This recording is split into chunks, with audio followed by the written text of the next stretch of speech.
I've been seeing you for 7 months, not talking to anyone else. We really like each other. We wanted to see where things go. And you've been going behind my back calling me names. As I was crying, she cocked her leg and farted. She went, "Pfft." What's up, guys, and welcome back to the channel. Today, I've got one heck of a juicy story for you that details the nightmare a young man was forced to go through because he chose the wrong type of woman to try and settle down with. If you want to hear about all the drama, hang out for a while so we can get into the mess. A year ago this Saturday, I found out I was seeing the most evil girl of my life. I was seeing her for 7 months, but she was fucking evil. So I met her in Barcelona when I was with my sister, and we met her and she was like, "Oh, I'm a solo traveller, I'm always lonely, I spend Christmas on my own, birthdays on my own, my family live in Vietnam." And we was like, "Oh, bless her, she's well cute, let's invite her out for a drink." So we met up with her that night for a drink. I went back to her hotel, my sister went back to her hotel. The next day we part ways. She goes Milan, I go London. A month goes by and I book a flight to Milan to go see her because we stayed in contact, we really liked each other. And my flight got cancelled on the day, so we met up in Switzerland. Just me and her. Anyway, another month goes by and she comes over to London to see my sister for her birthday. Why wasn't he her main reason for flying over, though? I'd think that seeing his sister for her birthday would be more of a secondary mission, but it could just be the way he worded it, or maybe she travels so much that it just didn't matter. 2 weeks after my sister's birthday, she goes to Vietnam and I go out and see her on the 1st of September. So she's been there 4 weeks. We went for 3 weeks together, so she's been there for 7 weeks altogether. Anyway, we flew back to Milan together, where we was going to fly to London after for my birthday. As I walk into her flat in Milan, I'll go piss, and there's 2 pregnancy tests on the side. I said, "What the fuck are these pregnancy tests doing here?" She was like, "I really want to be pregnant." I was like, for one, if you wanted to be pregnant, why didn't you tell me? 2, when was you going to tell me you'd done the test? And 3, the tests have been here for 7 weeks. Why didn't you just throw them in the bin? Even though the title of this story kind of alludes to where this whole thing is going, why would he even consider getting this girl pregnant? 1, they don't even live in the same country. 2, they're not in any sort of relationship. At least I don't think they are at this point. And 3, she sounds like a girl who travels the world a lot. So if you were to ask me, that doesn't sound like someone who's ready to settle down at all. We go to bed at 2 o'clock, 3 o'clock in the morning, and as I'm falling asleep, she wakes me up by grabbing her phone and taking it behind my back and texting. I was like, "Oh, just go sleep, I'm tired." Anyway, I doze off again. She does it again. I didn't think nothing of it then until the next day. So I flew back to London. She flew back after me. And as soon as she got in my house, she was like, "I need a shower." I was like, "Yeah, that's fine." As she's in the shower, she got a call on her phone from Facebook Messenger saying Riddles. Riddle me this. I was like, that's a weird name, Riddles. So when she got out of my shower, I was like, "Oh, you got a missed call from someone called Riddles?" She told me about all of her friends, girlfriends, guy friends, fucking family, everything. As I said the name Riddles, she went white. She was half Indonesian, half Taiwanese, so she was darker than me. And she literally went the colour of Casper the Ghost. That's because he just figured something out about her that she didn't want him to know. Guys, if you ever find yourself in a situation like this, don't be so quick to believe whatever comes pouring out of someone's mouth afterwards, no matter how heartfelt or genuine they seem. I was like, "Nah, this is definitely more than a friend." And I was like, "I need to find out." So I was like, if it's more than a friend, if it's not more than a friend, show me your text with him. As I'm scrolling, it's just me and my sister, photos of me and my sister, me and my sister, me and my sister. And then I got to a point and he said to her, "Is this you in front of him in Switzerland?" And he sent one of my TikToks of me going down a toboggan slide behind her. She just put yes, and then sent one of my TikToks on my own, the cringy ones. Yes, they are cringy. She sent one saying, "He's fucking cringy." Damn, that's pretty savage. If I was in his shoes, I would have wrapped that shit up immediately. At this point, I'm still not even sure if they're in a relationship, as he didn't say that they'd made things official. Anyway, the way he talks about this girl makes it seem like his feelings run much deeper than they would be if this was just a hookup thing. Also, he was probably spending quite a bit of money flying around the world to see this girl, so if it was just a casual sex thing, there are cheaper ways to do it. In any case, if a girl you're seeing disrespects you in front of other people, she's not for you, and she sure as hell doesn't care about you. Bearing in mind, every fucking video I posted, she was always behind it, videoing it and giving me ideas for these cringy fucking posts. So we carried on talking and then I was like, "Who's this guy?" And she was like, "Just a friend." And I got it out of her that it's her ex-boyfriend, okay? Listen to this. He doesn't sound like an ex to me. He sounds like a guy who still has power over her soul.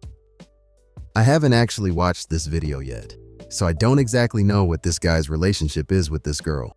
But these are the sorts of problems you can run into when you're dealing with someone who isn't over someone they were intimate with.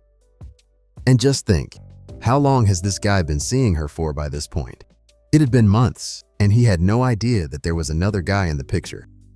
This is when it gets fucked up. I know you might laugh, but I'm crying. I'm on my floor in my bedroom saying, how the fuck can you do this? Like, I've been seeing you for 7 months, not talking to anyone else. We really like each other. We wanted to see where things go. And you've been going behind my back calling me names. As I was crying, she cocked her leg and farted. She went, What? I know they say that men should be vulnerable and shit, but nothing good ever comes from crying in front of a woman, especially when it's a woman you've just met. The farting is a crazy response though, and it's either a complete display of her not giving a fuck or some kind of trauma response to a stressful situation. and farted. I thought, what the fuck? I just ignored it, carried on talking, and she farted again. I was like, look, charge your phone, get an Uber to your Airbnb now, because this is going to be the last time we ever see each other. I was like, are you not even upset that like this is the end of us? Like, we've only been seeing each other 7 months, but we really like each other. 7 months in a long-distance relationship is quite a lengthy amount of time, especially since she was still touring the world during all of it. In any case, I don't know why he ever thought that getting with a woman like this would be a good idea. She went, I might cry one day, just like that. And I thought, what the fuck? So I walked her to the door to let her out of my house to get her Uber, and she put her hand out to shake my hand, and she said, it's been fun. And that was all. I said, no, I ain't shaking your hand. She went to her Uber. I never spoke to her again in my life. But wait, 21st of September last year, I get a call on my birthday, 3 o'clock in the morning, Instagram video from him, the ex-boyfriend. As soon as I answered, I said, hello. And he was like, he let out a big sigh. He went, she's fucking evil. He said me and her have been together 4 years. I'm her boyfriend. 4 fucking years.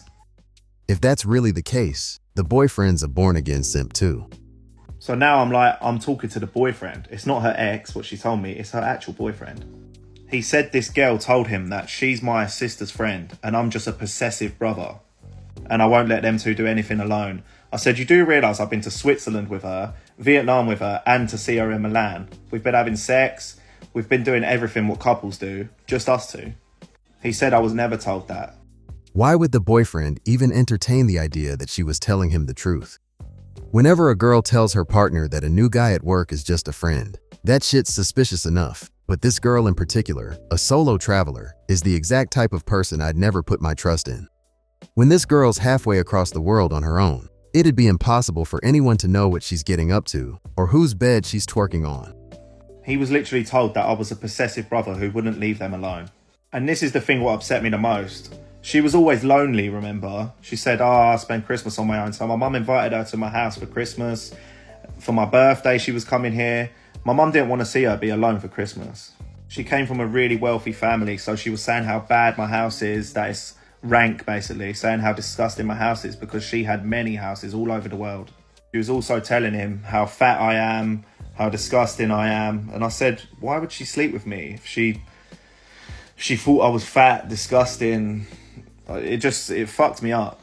This girl was the loveliest girl. She would do anything for anyone, not just me, for anyone. And then I found out she was slagging my house off, calling it disgusting when she's got a place here for Christmas because we didn't want to see her alone. Telling her boyfriend how fat I am, how cringy I am. This just goes to show that as much as you might think you know someone, you really have no idea about who they actually are.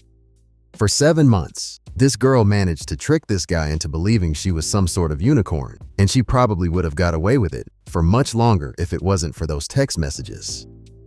When I asked her when her and her ex-boyfriend last had sex, she was like, probably like 2 years ago now. I said to him, look, before you go, one thing. When did you last have sex? And he was like, at Christmas, about 9 months ago, because we parted ways in Vietnam. She went to Milan to study. I went to New York to study. So now looking back, were them pregnancy tests in the fucking bathroom for me? Was she sleeping with people in Milan? Probably. But everything happens for a reason. If he didn't call her when she was in my shower, I'd never have known. I would never got to have talked to him. Oh, sorry. The phone call, not text message. I did think that the pregnancy tests in Milan was a little sus. And if I had to guess, I'd be willing to put good money on the fact that she was getting the Bane backbreaking treatment from multiple dudes during her travels. The moment things went long distance due to their studies, though, the boyfriend should have ended it. While he didn't say how old she was, I've never seen these sorts of relationships work out between young people because the temptations of the world always prove themselves to be too strong. He split up with her, obviously, after 4 years. And I had the worst birthday ever. Finding that out at 3 o'clock in the morning on your birthday is just not the fucking thing. It's just, everything happens for a reason, you know? And she was the loveliest girl ever. And you just don't know anyone. You don't know them. Another thing I found crazy is when she was flying from Milan to London that day, she said, "Oh, what's your card details? I need to buy £10 credit." I thought, that's weird. Can't you just use your own card? She went, "Oh, it's not working." And then, so I sent her all over my card details and stuff.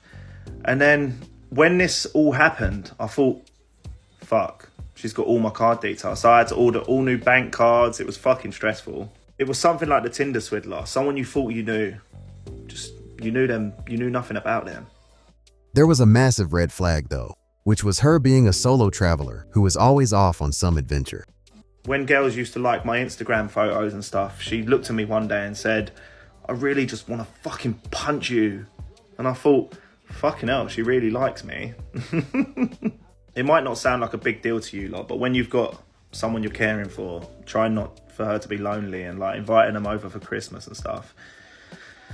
You know, someone who's came from no money and she's got so much money, just, it amazed me that money was everything to her, basically. Women are evil. Yeah, man. You've got to learn how to mitigate risks when it comes to picking a woman to build a life with. And this shit started off iffy from the jump. But before I end this video, I've got to share with you some of the comments I found. I'd like to hear her side of the story. What? That she had a secret boyfriend living in New York? I don't know what else she'd say. She lied that he was her boyfriend, so I don't think you'd get a story from her. I don't know you. 2 sides to every story. Do you say that to the women who also have bad stories about men? Or do you just reserve this for when the woman has done wrong? Like I said, it depends. I thought this little back and forth was interesting because it's something you see often when it comes to how men and women are treated when going through certain things. She's right that there are 2 sides to every story, but for the longest time, people didn't have this sort of energy when it came to the Johnny Depp and Amber Heard situation. This story should definitely serve as a warning to not jump into things too fast or spend money you don't have on a woman. In the comments, he alluded to the fact that he didn't know how he was able to fly out and see this girl so often, so who knows what sort of financial issues he caused for himself during this whole drama. Anyway, guys, that's about it for today. But if you enjoyed this video, make sure to hit that like button and subscribe. It really helps me out a lot. And if you want to share your own thoughts, hit up the comments section and I'll probably see you down there.